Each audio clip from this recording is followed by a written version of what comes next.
You're almost gone. The room is dark, your breathing has slowed, and you can feel yourself sinking. That warm, heavy slide down into sleep. And then, out of nowhere, you fall. Your stomach drops. Your whole body snaps on a single violent twitch. And your eyes are open again, heart going, awake. Nothing happened. You're still in bed. You didn't move an inch, really. But for 1/2 second, your brain was certain you were dropping through space, and it threw your whole body into the air to catch you. That jolt has a name. And one of the leading ideas about why it happens is that some ancient part of you still thinks you're about to fall out of a tree. It's called a hypnic jerk, a sleep start. And if you felt it, you are in very ordinary company. Up to 70% of people experience one at some point in their lives.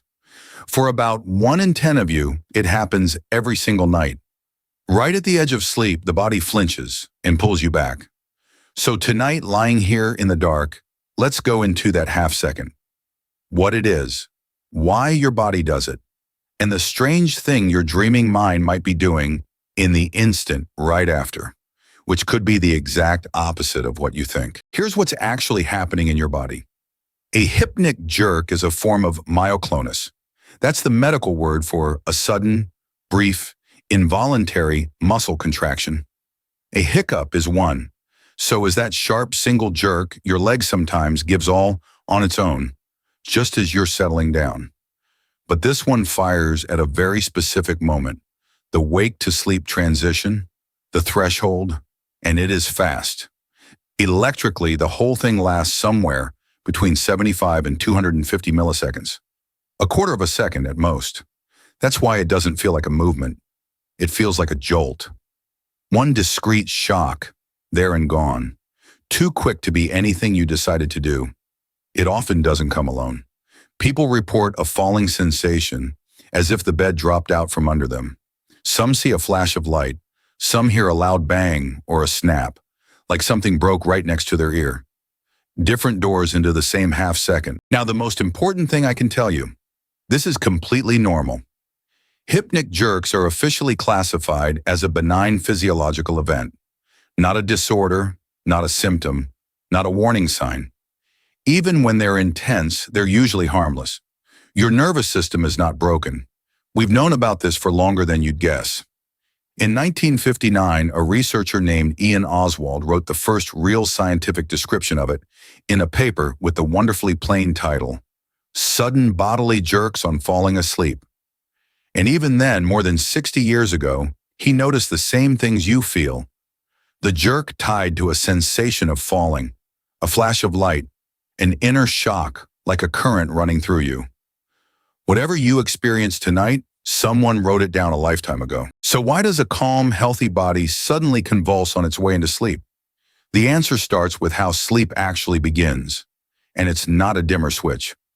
In 2001, the neuroscientist Clifford Saper and his colleagues described what they called the sleep flip-flop switch.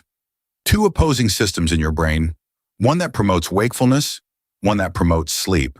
And they don't share power. They inhibit each other hard so that you snap cleanly from one state to the other instead of getting stuck halfway. It's an elegant design, but there's a catch. That switch is at its least stable in the exact instant of the handoff. The moment control passes from your waking brain to your sleeping one. For a flicker, the system is genuinely unsettled. Neither side is fully in charge. And in that narrow, wobbling gap, things can slip through that never would a second earlier or a second later. And that's the window the jerk lives in. Picture the handoff.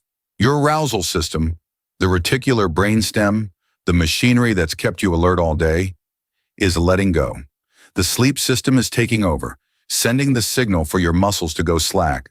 But for a moment, both are partly online. The old daytime motor control hasn't fully powered down, and researchers suspect that, in that overlap, a stray signal can break through. A misfire in the reticular brainstem, the same region tied to your startle reflex, the jump you do when something bangs behind you. So the leading idea is that the hypnic jerk is, in a real sense, the last gasp of your daytime self. Your waking brain firing off one final command into a body that's already trying to switch off.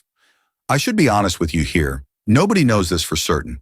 The clinical sources say the misfire is suspected, not proven. The edge of sleep is one of the hardest places in all of neuroscience to study because the moment you measure it closely, you tend to wake the person up. Which brings us to the falling. Why falling specifically? Why does your body so often pick that one story? The most popular explanation goes like this. When you drift off, your muscles relax all at once. They go limp. And the idea is that your brain misreads that sudden loss of tension as a sign that you're not relaxing. You're falling. So it fires the jerk to catch you, to throw out a hand, to grab the branch. The branch, because there's an even more evocative version of this. A psychologist named Frederick Coolidge at the University of Colorado floated the idea that this is an evolutionary leftover, an ancient reflex from primate ancestors who slept in trees, where a body going slack and starting to tip really could mean a deadly fall. The jerk in that telling is a million-year-old alarm. Catch yourself, you're slipping off the branch, still firing in a creature that's been sleeping safely on the ground for ages. It's a beautiful story. It may even be true. But right now, it is not proven. A hypothesis, widely repeated, never actually demonstrated. So hold it the way you'd hold any good story told at the edge of sleep. Not as a fact, but as a maybe. But here's the part that genuinely turns your experience inside out. You think the dream caused the jerk.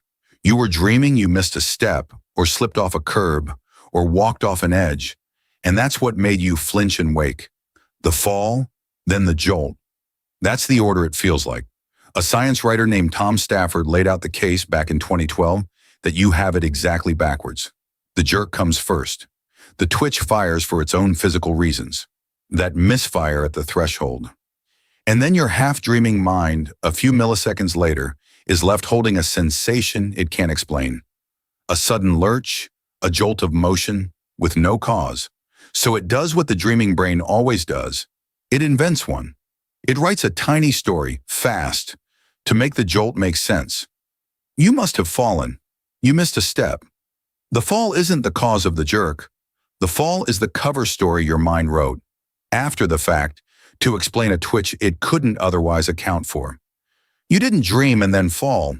You twitched, and then your mind dreamed up a reason. We still don't know the order for certain, but that reversal, the body jolting first, and the mind writing the fall afterward, may be the strangest explanation on the table. If the quiet machinery of your own brain at this hour is your idea of a good time, subscribe and stay up with me a while. I make these for the people who are still awake. If yours have been getting worse lately, there are real reasons.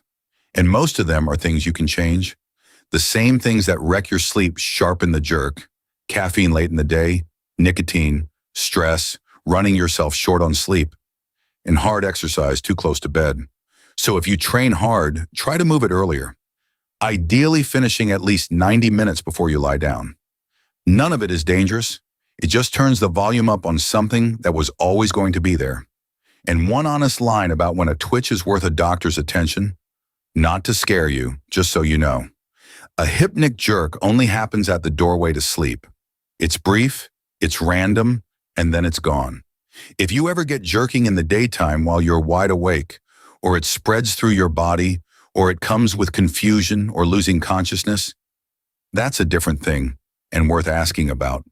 But the one that catches you falling asleep, that one's just your brain changing the guard. So tonight, when it happens, and at the edge of sleep, it might, you'll know. The twitch came first. The fall was the story. There's one more thing about that doorway, though.